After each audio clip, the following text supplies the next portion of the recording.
Hello everyone and welcome to Mark Williams Media. Today I'm in a beautiful Chasitsu and I'm here to explain to you about the Japanese tea ceremony. For many foreigners the tea ceremony might be a bit strange, a bit exotic, many rules and perhaps a little bit scary to enter. Hopefully after this video you'll be more comfortable entering a tea ceremony as a guest and realize how beautiful and wonderful the Japanese cha no yu truly is.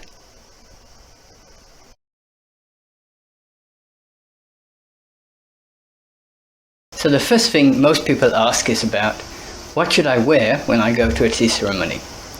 Many people wear Western gear and it's fine to wear Western gear, but if you do wear Western gear, try to make it not too fancy.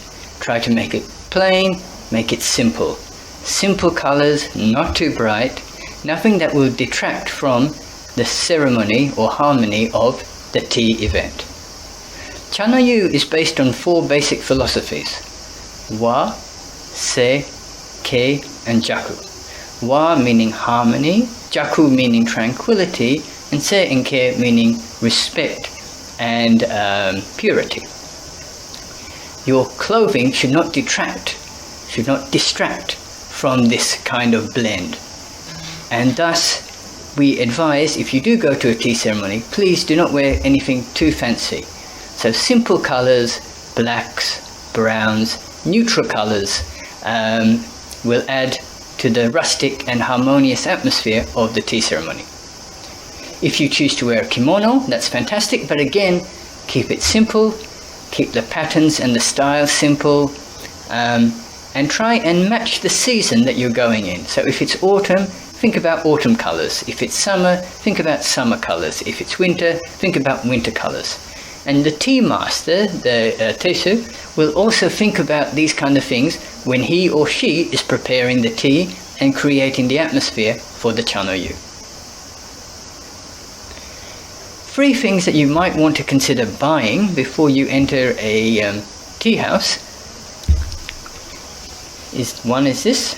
This is a kaishi. A kaishi is basically a paper and it's used to place the tea ceremony sweet in.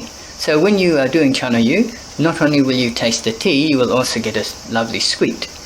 Depending on the season, the sweets will change. This is acting like a plate, if you like. You put the sweet on the paper, and from the paper you eat the sweet. It's also used as a little bit of a cleaning or a wiping cloth. The other thing you might consider buying is a kobukusa, which looks like this. Usually we put the chawan on here to show respect for the chawan and for the tea master. The kobukusa is used for most yakimono. Most chawan is like the, I'll show you. It's this thing here, where the tea goes into and you drink from. If this yakimono is rikyuware, or from Kyoto, we usually don't use the kobukusa. But if it isn't, if it's so say bizen from Okayama, then we do use the kobukusa. We open it like this and we put the cup or chawan like this and we can drink from it that way. Usually for koicha we use this. The final thing that you really should invest in is a fukusa, which looks like this. It's basically a silk handkerchief, if you like. It has 4 sides. 3 sides are sewn in like this. Can you see? And 1 side is not sewn in. This side is called the wa. And to fold a fukusa, you put the wa side, this side, on your right, and you fold inwards. So you fold inwards. Then you match like this and fold inwards. Match like this and fold inwards. And there you have it. Now the order that you hold this in is a little bit funny. The kaishi goes first, then the kobukusa goes like this, and then the fukusa goes like this, keeping this end upwards, so the smooth end downwards. And it's held like this when you enter the tea room. The other thing you need is a sensu. Now a sensu is basically a small fan like this, or like this. Men's fans are usually a little bit longer than the women's fans. This is held in your right hand or into your kimono.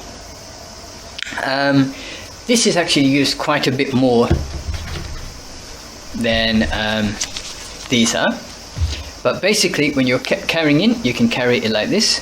And this then gets put, let me lift myself up a little bit. Can you see this part of my kimono? If you're a woman, it gets put in like this. And if you're a man, it gets tucked in completely so you can't see it. And then you carry the sensu in your right hand like this, or you can put it in your obi. And obi is just a belt like that. Okay, usually goes in like this, my mistake, and then comes out like this. One thing I should say about the fukusa is if you're a woman, there are many lovely colors you can use. But if you're a man, only purple. I'm sorry. So those are the tools that you need as a guest when you are visiting a tea room.